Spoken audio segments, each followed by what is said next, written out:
Hey, welcome to Gracie Schwartzwald. I'm here with my buddy Erkan Mete, and we're going over a topic that one of my Patreon members asked me about, and that is the sort of etiquette of submitting an upper belt. This is always kind of a controversial thing, and I'll tell a couple stories about it. But should I, if I catch the submission, should I finish it if he's an upper belt? What if they get mad at me? All of these kinds of questions. So I'm firmly of the belief that you tap who you can tap, right? And if the other person gets angry at you, they have a weak jiu-jitsu mindset, in my mind.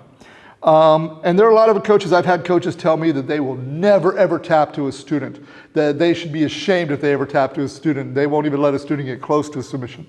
And my view is those are shitty instructors, excuse my language. My goal is to make you guys the best you can be, right? As well as getting myself the best I can be.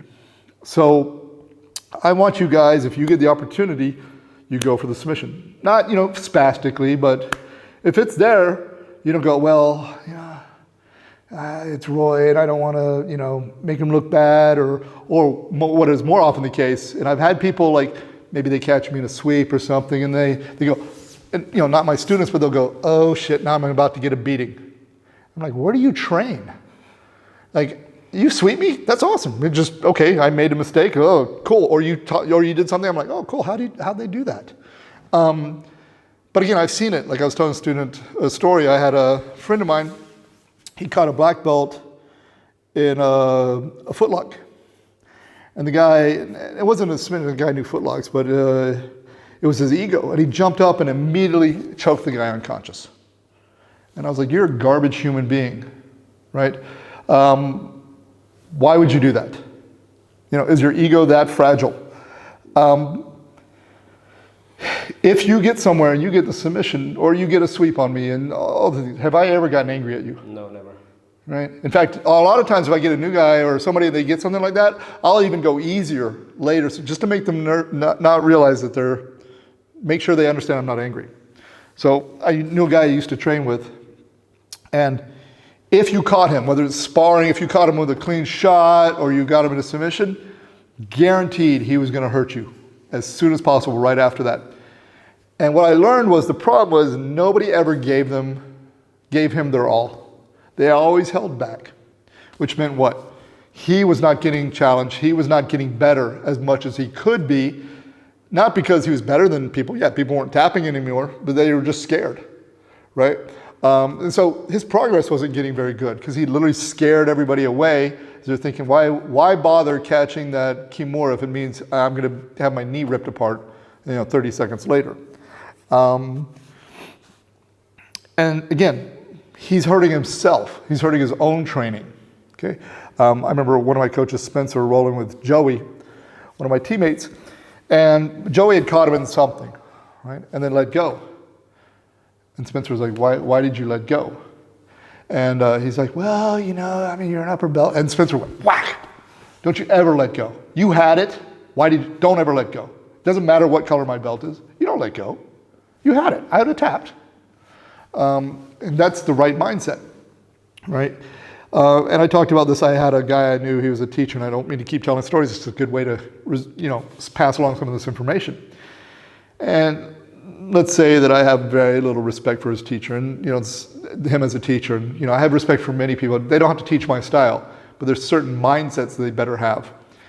And one was, he would teach something, and then if I was rolling, let's say I taught a particular guard pass, and I taught a particular finish. And we're rolling, and you do everything right, everything. And then I pull out some esoteric escape, some escape you've never seen before, or I just power out completely. No! Are you going to believe in the technique I taught you? No. And you go, well, it didn't work, right? I did everything right, it didn't work. My ego overcame my desire for you to get better. So if you do everything right, okay, I'll let you have it. Because now you're like, okay, it works, right? And maybe, as you get more comfortable doing that, maybe I'll throw in a little bit of trickiness. Then when I teach you that escape, then I'll try that escape. But, this guy I'm mentioning, like, I remember he got caught by this girl on our team doing a cross-side armbar. Yep. And she fully has. And he's just like, no, you're not going to tap me. He's using all his power to get out. And of course, she's not breaking his arm because she's a nice person. But he's literally just his ego won't let him tap. And that just boggles my mind. So, of course, every school is different, If you're, at a school and they say, if you're rolling with an upper belt and you catch them, don't finish. I don't know why they would say that. Or if you roll with a guy and he gets furious, after that, don't roll with him anymore, right? He's a child. He's not an adult. He's not a jiu-jitsu person. So, I want you guys to be as good as possible because I want myself to be as good as possible. If I always hold you back or I make you scared to do anything, you sweep me, I'm going to punish you, I'm going to choke you unconscious. Are you really going to try for the sweep anymore? No. Right? And again, if you sweep me, there's things you've done to me and I'm just like, wait a minute, how do you do that? Okay, I gotta figure that out, right? And I'm like, cool, it's just going to make me better, right? Plus I should be putting myself in positions where I do get submitted. Last story again, I knew an instructor, I mentioned her, I was trying to help him be a better instructor. And I said to him, okay, have any of your students ever tapped you? He said, no. I said, okay, within 2 months, I want every one of your students to have tapped you. Why? I said, well, because it'll get your ego out of the way. If everybody's tapped you, maybe, if somebody brags that they tapped you the first time, nobody's going to brag about the 10th time they tapped you, right? And they're not going to lose respect for you if you're a good instructor, right? Especially because a lot of times people will figure out, okay, yeah, they kind of gave it to you, but they weren't trying 100%. But it gets that awkwardness out of the way. Now we can roll more relaxed. And you can see that, yeah, you caught me and I didn't go crazy and try to hurt you. You're like, oh, cool. I caught him and we just kept rolling. And again, there's a lot of instructors who don't want to do that. They want to pretend they're infallible and they're perfect and they're untouchable and they're the grandmaster up on the mountain. But and the funny part is, 3 months later, I said, has anybody tapped you? And he said, no. And the funny part is, he never really got any better. Like his students were getting better, but he never got any better. So he's just never challenging himself and, having to then hide from who he would roll with because, he knew that guy's, getting better than him and he doesn't want to take a chance versus, okay, the guy's already caught me, it's no big deal. And if you catch me and now as you get better, I can turn it up a little bit, make it harder for you to do all those things. Obviously with a brand new person, if they do an armbar right, I'm going to let them have the armbar. If you do most everything right with an armbar, I'm still going to let you have it.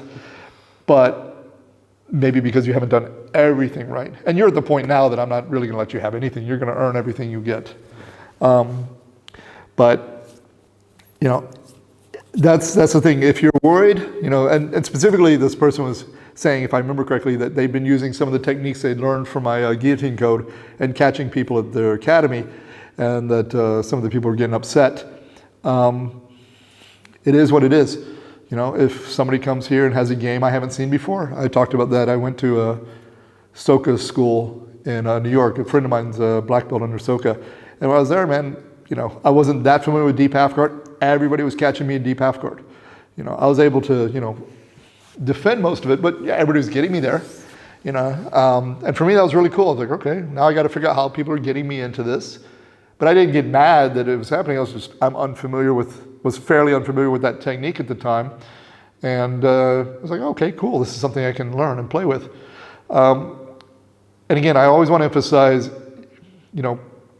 your journey is your own and who you train with, be picky, right? There are guys it's funny, there's guys I've trained with who are tough as hell and they come at you 110% and I have no problem rolling with them. Because I know I'll learn something every time. And then there are guys who aren't that tough as these guys, and I won't roll with them not because I won't learn anything from them, it's not that arrogant thing, but because they're not really in it to learn anything. And people will say, well, you just don't want to roll with tough guys. No, I had a blue belt one time, and it was funny, I was at an open mat, and he posted later, oh, you know, Roy dodged me at open mat. I didn't even know this guy's name, never talked to him in 2 minutes. And I sent him messages like, I rolled with like 3 black belts and a couple brown belts a day. You think I'm dodging a random blue belt I never talked to? No, it's just, I didn't know him, but, you know, even if I had rolled with him, you know, and you should roll with everybody. So I don't like that idea. I'm not saying like, don't roll with people better than you. I firmly believe every black belt should roll with every white belt, blue belt, brown. Don't just go, I only roll with the best. People rolled with you coming up who are better than you. They invested their time helping you get better. You have to turn around and do the same. What I'm saying is, if I'm rolling with you and you just have pure ego and you don't want to learn and you don't want to, I'm not going to roll with you. You and I roll and it's a super hard roll, but you're, you know, presenting me challenges and I'm presenting you challenges, then I'll roll no matter how tough you are. So do you have anything to add to kind of this mindset coming from different martial arts and everything? You said everything. Okay. So now again, I can't speak for everybody's school. Everybody's school is different.